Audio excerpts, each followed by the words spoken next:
Got a secret that you never told. A piece of drama waiting to unfold. Drop it in the chat, let the truth be seen. You're between two Phoebes with Melissa and Janine.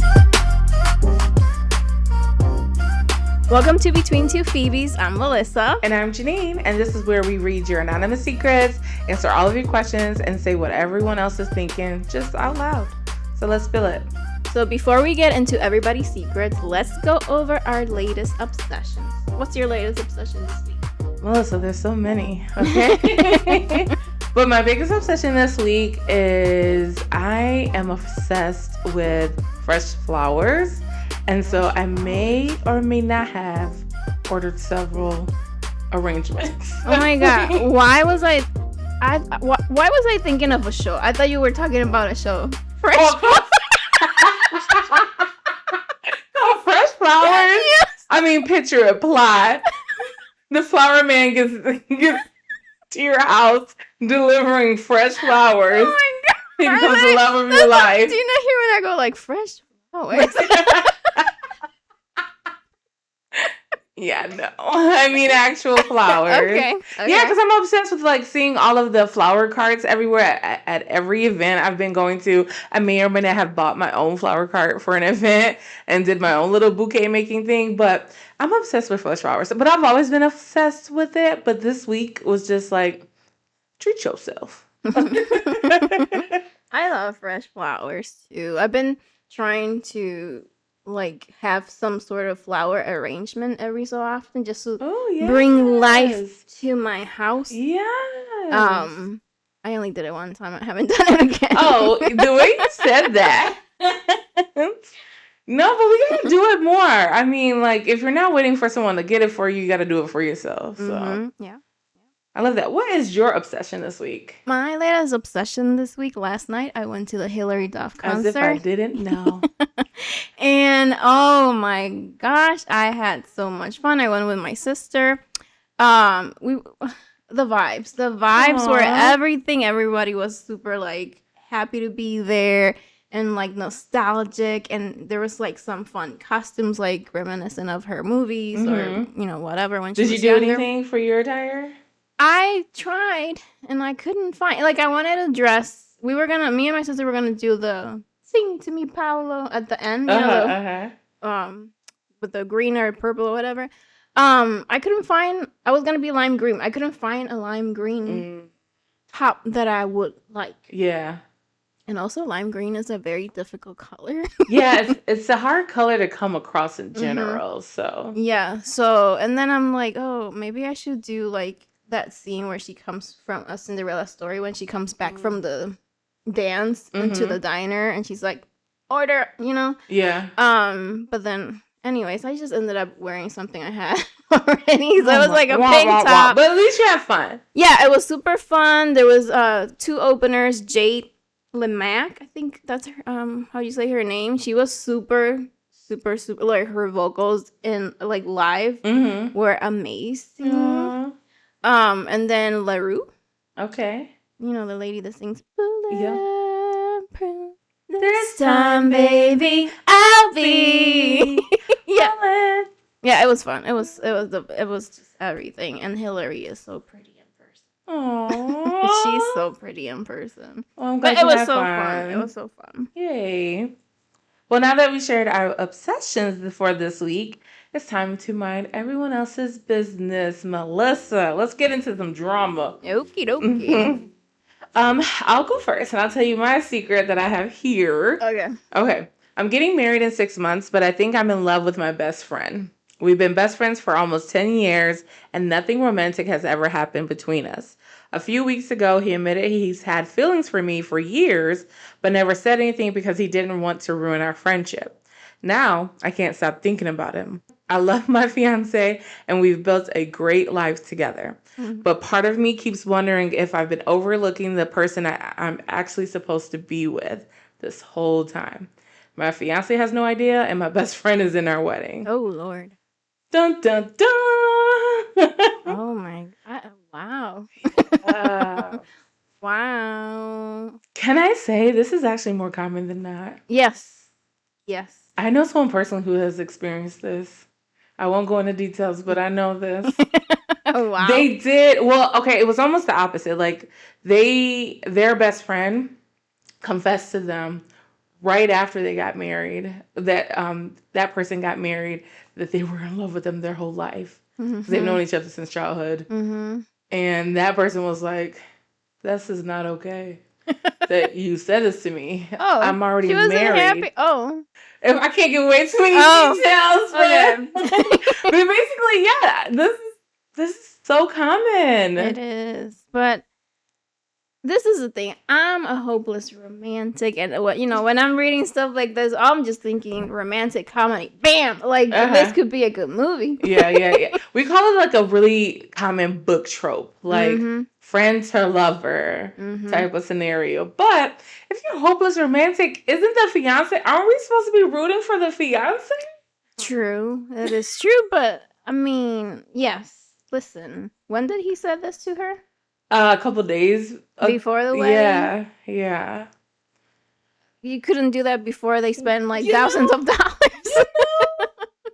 Before the money is spent. Right. That's crazy. Right. Matter of fact, I'm gonna need you to tell me as soon as I start dating someone where they think it's getting serious. I mean, obviously, I prefer you to tell me long before then, but before I'm serious with somebody else, can you please speak up? Yeah. I don't know. So what would we tell this person? I mean, I don't know if they're necessarily looking for advice. This is just their secret. So keep it to yourself. Outside of the Phoebes, no one has to know at all. I think it could be a combination of cold feet. It could be a combination of just like curiosity. If you're saying, I think I love my best friend, that's not enough to ruin your life. No, I mean, ruin what you just said you are in love with your fiance, right? To say, I think I love my best friend, but I love my fiance. It's just not, the math's not math. I was going to say, but does the other person have feelings for them? But they do. They said, yeah, they did that they confess that they do have feelings for you. But yeah, no, I think now that you're saying like that, we're not sure, right? Like, yeah, we don't think about we're not thinking about the fiance, because then you're gonna hurt somebody. Because what if you do? Okay, let's try it out and see how it works, and then it doesn't work, and then that poor fiance, you're still not gonna take you back. I mean, okay, so I kind of agree and disagree at the same time, because while I think because she's so unsure with how she feels about her best friend, she shouldn't leave her relationship. However, I don't think you should stay just because you don't want to hurt your fiance. I'm sorry. I think I think hurting him could end up either way. Like, what if you end up marrying him and then you're like, oh, second guessing myself this whole marriage. Like, we don't want that happening either. Like, don't stay because you don't want to hurt his feelings, but stay because you know you're in love with him. And this is the choice that you're going to make and stick with it, because we don't need no philandering afterwards either. Right. Especially since that other person is your best friend. Yeah. I'm assuming they're not going anywhere. So. Yeah, and then, like, but the question too would be, would you be honest with your fiance? Because, hell no. Yeah. Oh, I'm sorry. I'm so passionate about that. No, because then, let's say she does move forward with the wedding. And let's say, now she has this unspoken thing that she had with this person. And they're hanging out and stuff. Yeah. And then, but the fiance, or now the husband, doesn't know that her friend has feelings. Yes. Because if he knew, he would not be okay with them hanging out. Exactly. So then, even beyond the wedding, he's probably not going to be okay if he knew. I think if she goes with a choice to stay with her fiance and go through with the wedding, then she needs to also make the choice to be like, best friend, I love you. Not like that. I want to keep you in my life, but it needs to stay platonic. And like, cut and dry.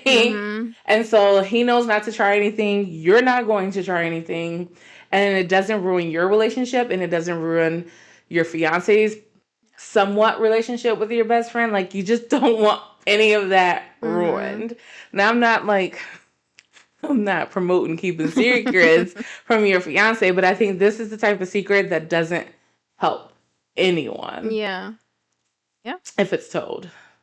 So. And then you're probably gonna have to like set some boundaries. Yep, set boundaries. Stop hanging out. Stop talking for a while until everything is at ease. Yeah. And then see if you think this is not something that this other person confesses that he cannot control, or he doesn't think those feelings will ever go away.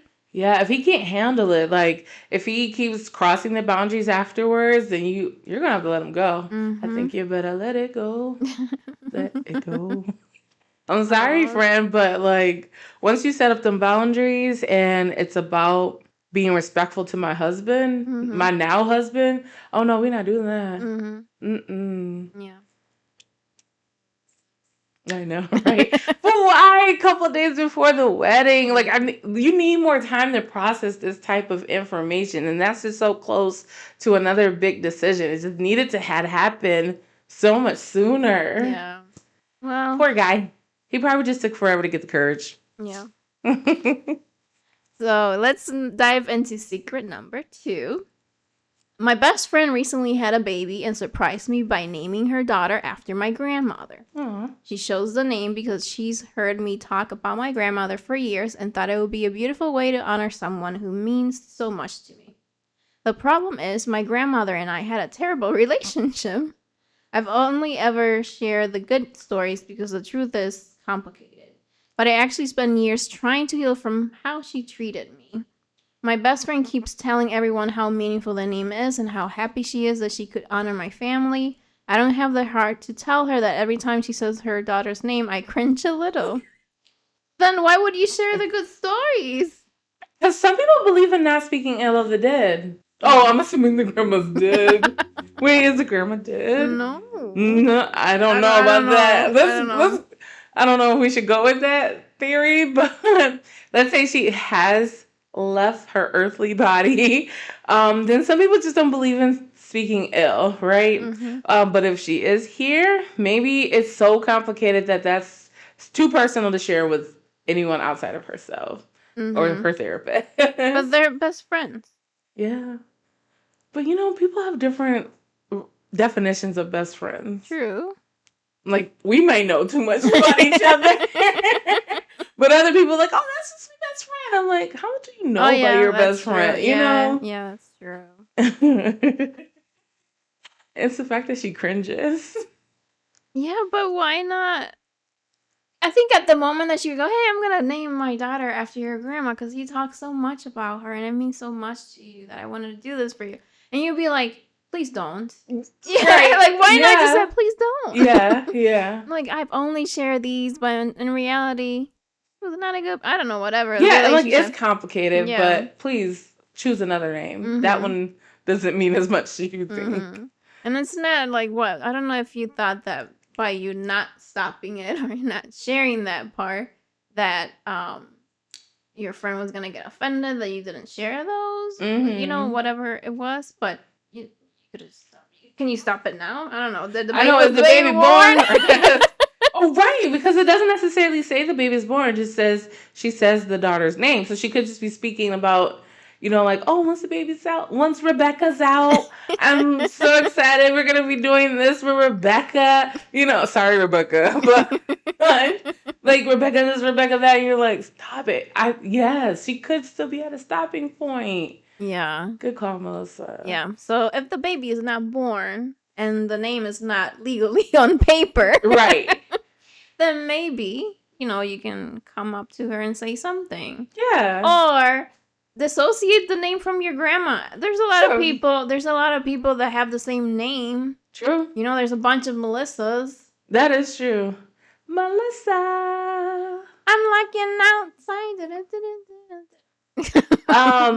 But I'm not gonna lie, that would be hard for me. Yeah. It's hard for me to disassociate a name from someone that it like triggers a memory for. Even if it's just somebody in passing and I thought they just had bad energy and I'm like, oh, I would never name my kid that name. Mm-hmm. Like, yeah. My memory is long with those type of things. No, I think I feel the same way too, because I'm in my head right now. I'm thinking of a few names that Right, I bet you are. No. Never. Yeah. You gotta speak up. You gotta start using your voice. And not every detail needed to be told or needs to be told, but just enough to be like, girl, no, that's okay. Thank you though. But no thank you. Yeah. Speak up, girl. Please use your voice.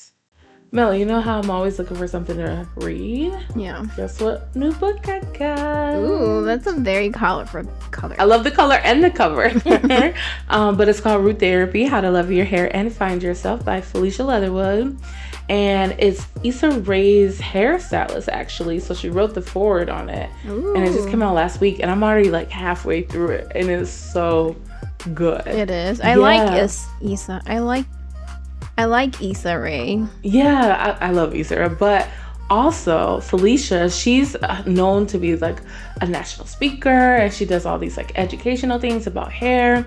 And the book isn't like, oh, how can I style my hair? How can I do this with my natural hair? It's more about like healing and your emotional relationship with your hair, or any traumas you've had with your hair, because there's so much that happens to our mental and physical body that affects our hair. Yeah. So it's really good. You should check that out. I will check it out. And you said this is out now? Yeah, available now anywhere books are sold. Nice. Adding to cart.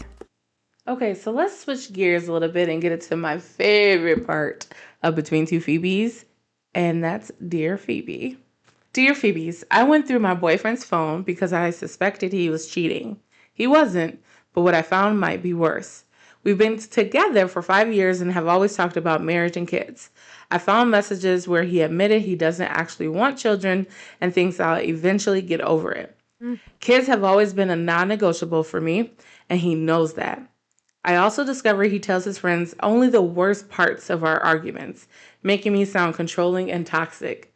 Now they all hate me based on a version of our relationship that isn't even true. I know I was wrong for going through his phone, but I can't unsee what I saw. Do I confront him or just walk away? Signed, found more than I had bargained for. Hey. Let's get into it. So if kids are a non-negotiable for you, and this is something that you truly want, then if it's a non-negotiable, it's a non-negotiable. Like, be strict with your non-negotiables. Because if you think that being with this person, oh, I'm going to change their mind, you know that doesn't happen. It doesn't happen. It never has. It never will. Right. Just because, I already, with this person and blah, blah. No, it's your non-negotiable. They might not be on the same page as you are. So, So let's say, then how does she approach the scenario? Because, like, she goes to him like, hey, we're breaking up. And he's going to be like, why? Because you don't want kids. How do you know? I look at your phone. That's how I know. Like, at that point, just be honest. True, because you're already about to end it anyway. Yeah, I thought you were cheating, so I grabbed your phone. And I read these text messages, and it was saying that you do not want kids. That's an invasion of my privacy, Melissa. But you're lying to me. Oh, redirect that back to him. Yeah, yes. You're lying to me. So you say you wanted something, but you don't. So if we're not on the same page, what are we doing here? Exactly. What are we doing here? That is true.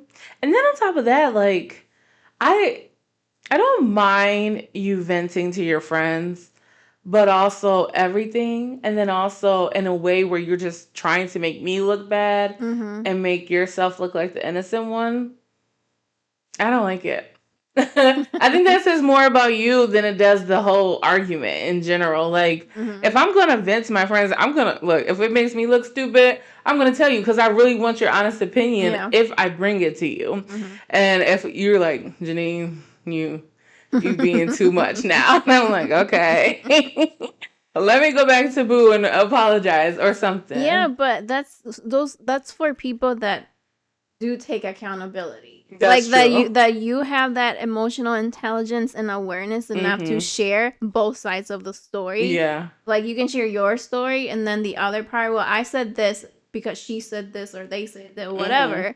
So if you're able to tell both sides of the story, then yeah. But if that person is like only saying, well, she did this and said this and blah, blah, blah, and never said anything that he has done, it's because he doesn't take any accountability. And then, see, isn't that a bigger problem anyways, right? Because why would I want to be with a type of person like that anyways? Like, if you are giving your friends this version, because that's probably the version that lives in your head, and you still have yet to take accountability for anything that you've done or said. And that grinds my gears.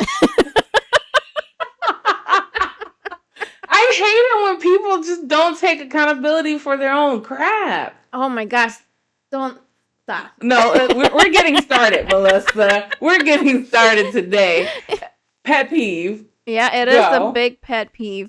Especially when it's like grown, like when you're younger, you know, whatever. Yeah. But now you're an adult, you're over 30, 40, whatever, 50, 60, whatever. Oh, but my childhood trauma. Take accountability. Take accountability. Like, seek a therapist. I know we say this a lot. But seek a therapist. People don't believe in mental health. At this point, you need to believe in something. Jesus, God, Allah, anyone. To start taking accountability for yourself. I can't stand a grown man or woman, they, them, anyone who can't own their own crap. And if you have a problem with the truth, don't do it. Change it. Don't do it, boo-boo. Don't do it. It's like that TikTok girl. I forgot what her name is. She goes, don't do it, boo-boo. No, accountability is a very, very, very, very, very, very, very, very important thing to do as an adult. Come on. Like, I feel like we're at a point in the world where, like, we're losing the plot of accountability. Like, I think because of the experiences over the last few weeks, I'm just like, but what did you do? Yeah. You know, like, I'm constantly asking people that, and they're just like, what did I do? Yeah. Because they get defensive too. Yes! But that's the thing. You have to be able to have the ability to share both sides of the story. Like I said earlier, but you only get to that point when you are okay with the type of person that you are. You know what I mean? Ooh. Like, because, you know, I can say, like, back in the day, maybe I might have struggled with accountability in some situations, but now I don't, because people think, like, by you admitting to something that it makes you weak. Yeah. But it doesn't. It doesn't make you weak. And even if it makes you, quote, weak, you're admitting to something that makes you stronger, and that makes me know that you are either taking growing, taking accountability, apologizing, or whatever that is. But if I see that, then I'm okay with you. Yeah. You know, we can move forward.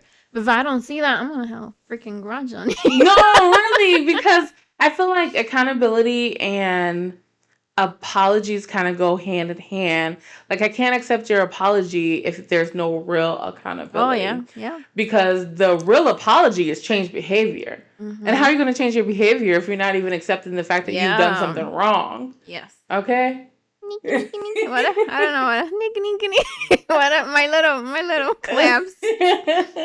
Because I'm just ready for people to be like, you know what? You're right.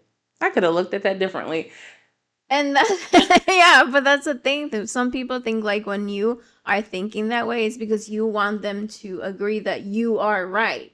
But I don't need not that, though. Right. No, but it's not. It's true. Like, no, it's not that. It's like, I can own up to my shit. You can own up to your shit too. Yep. Exactly. Like, we're both grown-ups here. And it doesn't even need to say the words, I'm right, you're wrong. Even though, like, 99% of the time, I'm like, right. But what I'm saying is that, like, I need someone to be like, I could have handled that better. I could have handled that differently. I could have said that better. Or I could have communicated, actually. Yeah. Like, there's just so many different versions of taking accountability that we're skipping over and getting straight to being defensive. Yeah. I didn't do it. But also, part of that, too, is that we are expecting people to act the way that we would want to act. Or we would act towards that person if we were in their shoes. I would say yes. Yes, that used to be me big time. But I think because I feel like the world has lost the plot, I don't have an expectation of people no more. I really don't. Like, originally, I would think, like, for people online, I would hope that other people have the same expectations of themselves as they do with others. Like just don't be an asshole. Yeah, but again, for that you have to have emotional intelligence. Yeah, it's self-awareness. Self-awareness and emotional intelligence. And so that's why I'm just like, I can't expect this of people. And how do we get that there? How do we get there? How? We get there by doing the work. True. And that means talking to a therapist. Somebody. Not necessarily. Talk to a friend. Talk to someone you confide in. Or someone that you know that knows you well enough. To know when you're not being honest? Yeah. Preach, girl. But all that to say is that don't let him deflect. Yeah. Make him take accountability for lying to you. Yep. And then you own the fact that you want children. He doesn't. He talks crap about you to his friends without giving both perspectives. And that's crappy behavior. So is this the type of person you really want to be with? That's a good question, is it? Mm-hmm. Because I don't like that he's talking like that. No. With his friends about you. Like if it's not even a joking thing, right? Like, and if you're gonna be my partner in life, yeah, you need to probably support and you need to have my back. Yeah. And it sounds like he doesn't give you that. Nope, not at all. And not him having his friends secretly hating you either. I know. Like, and then I'm definitely not wanting to be in their space. Like, yep. Or them in my space. Like, I don't want to be around y'all. Yeah. Which you need to go straight to the source. He's the source, so you shouldn't want to be around him either. Nope. Because that's crazy. No. Any final thoughts for Ms. Found More Than a Bargain For? I think you got this in the sense of, like, remember what your boundaries are. Remember what your non-negotiables in a relationship are. Take that into consideration when you go into that conversation with this person. And stand your ground and don't let him gaslight you and moving, saying whatever. Just stand your ground. You already, like, the fact that you are sharing or reaching out for advice already says that you know what you want to do. I think you might want some confirmation or support thinking that you're doing the wrong thing, but you're not. This person doesn't deserve you. No. And how you found the information is irrelevant now. Yeah. So there's that. But I think overall today, what I've realized is there's a lot of interpersonal issues that people are having. What's a tip for that? What's a good way to handle these type of interpersonal relationships? Therapy. Yep. Facts. Right? Therapy. Mic drop. I don't have to say anything more than that. Well, that was a lot. And the secrets were secreting and the decisions were questionable. But somehow we made it through it. So got a secret of your own or you need some advice, submit it to us because we're here to have a seat with you and have a conversation out loud here. You can submit your anonymous secrets and confessions by going to the link in our bio, socials, wherever you see us. Your secrets are safe with us until we get on the mic. Thanks for listening to Between Two Phoebes. Follow, share, and let us know whose side would you be on. See you Thursday. See ya.